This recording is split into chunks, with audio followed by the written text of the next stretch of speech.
Hi there everyone, welcome to today's video. I thought I would do a video about services for children and adults with autism.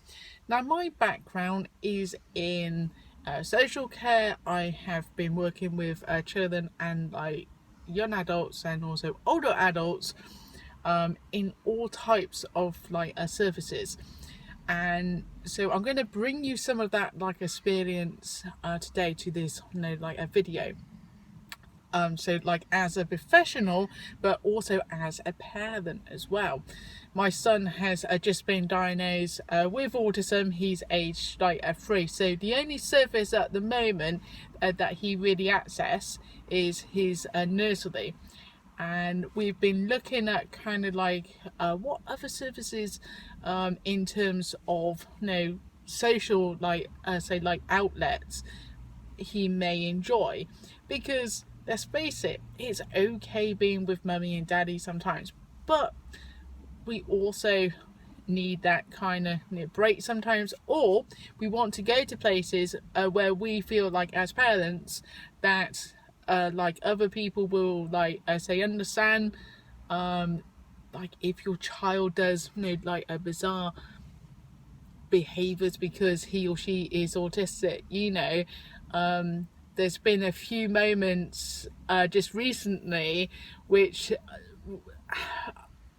I have to, let's put it this way, I kind of had to hold my tongue towards people, because what really gets me is that when you're out in public and Matthew has always been a very quiet kind of boy, but he does get noisy. When he gets really excited, he does get noisy, and he will bang his feet with or without his shoes on. He's always done it, and he still does now.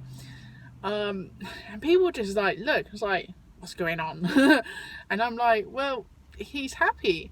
I mean, it's much more better for him to do that when he's happy, for when he does his when he's not happy, he tends just to cry. He does slapping off the face and stuff like that, but that's because he's not happy, and it could be anything. So for me as a parent, I would like to go somewhere with, and there are some places locally to us where we have found, yes, this is a good place to go as a family. It's open to everyone, and it's okay.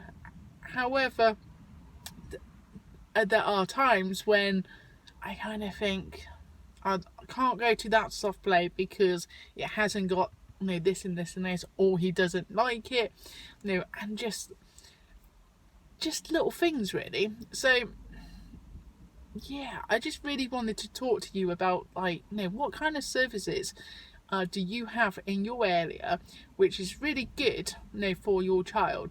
So here in Oxfordshire we have a range of services.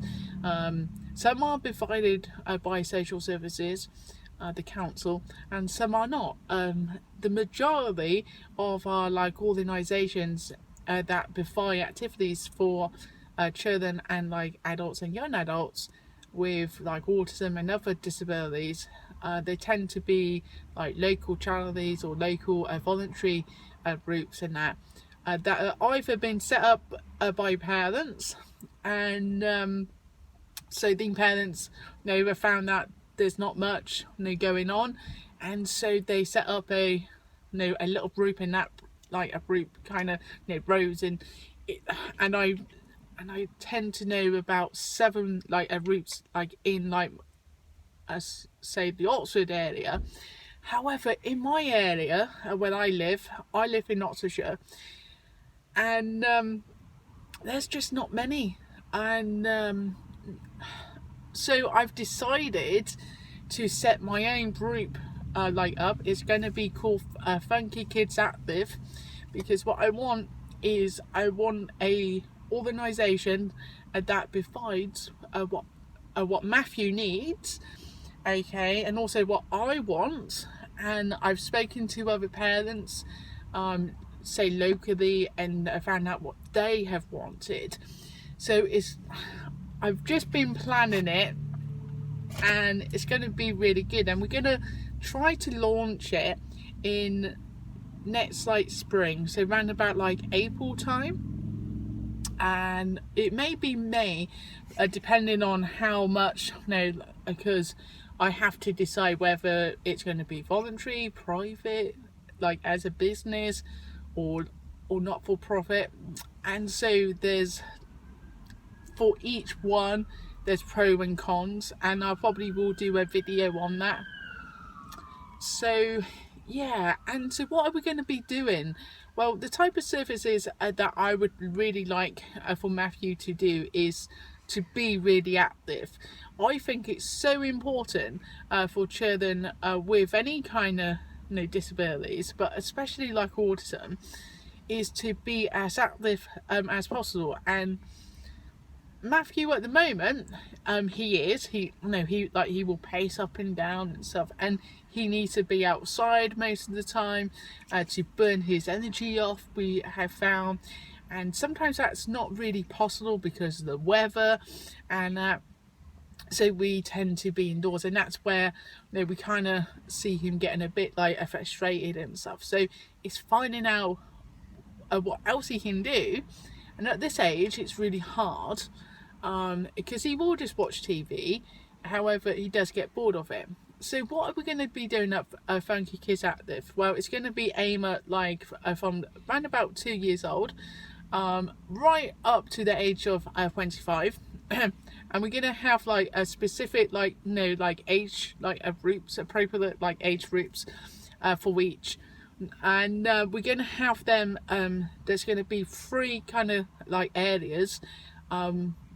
It's all in kind of like North Oxfordshire, so Bramley, Bicester and Brackley, which is Northamptonshire, but they haven't got so much going on there.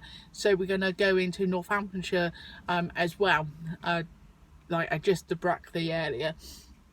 And as we kind of launch kind of next a year, so I have got some aims and things, and I will do a completely new video about this.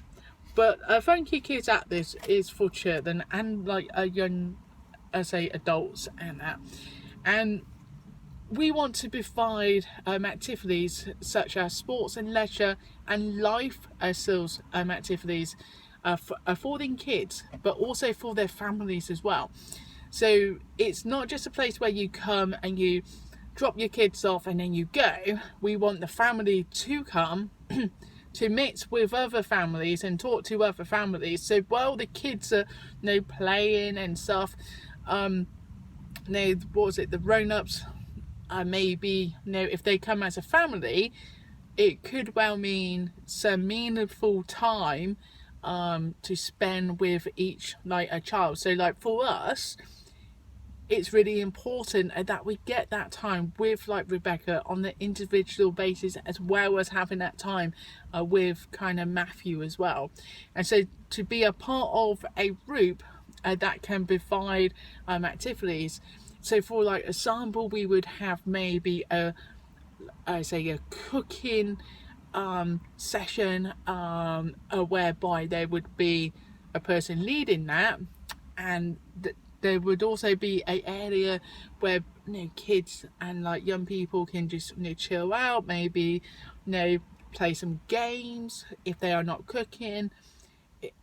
And it would be a small group, so we would never have say more than say I don't know, we haven't even decided, but I would say no more than 5 families, just because what tends to happen within group sessions is that if you have really big groups, if you got children and adults with autism, and it's too crowded, I don't like it. So it's much more better to have smaller groups and to run hourly kind of sessions. So that's what we are going to be doing, and I've got to organize it. So it's going to be really kind of like exciting and stuff.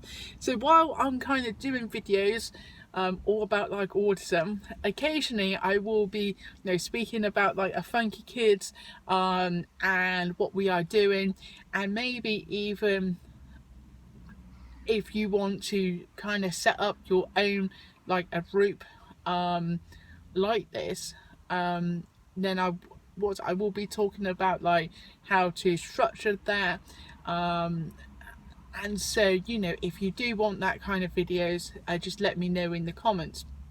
But I'm really looking forward to, I don't know, because like my husband was like, why are you are you going into this, again, because I used to run a day centre for adults with autism and learning disabilities, and it's still going now, and one of my friends have taken over because I was pregnant with the kids, and that was what, 4 years ago, and I've run it for 3 years and I absolutely love doing it, but it wasn't, the structure of it was that the young people would come in and we would support them through the day. So we would take them out places and stuff, and that was really good. With this organisation, I'm not really planning that like at the moment. We may get there like in the future, once we have maybe the funding in place and stuff, but at the moment it's about bringing families together and to meet like other families and to do activities like as a family at a affordable, like a cost as well, because sometimes what do we do as families? We may not do like a group activities because we have a child with like autism or another disability.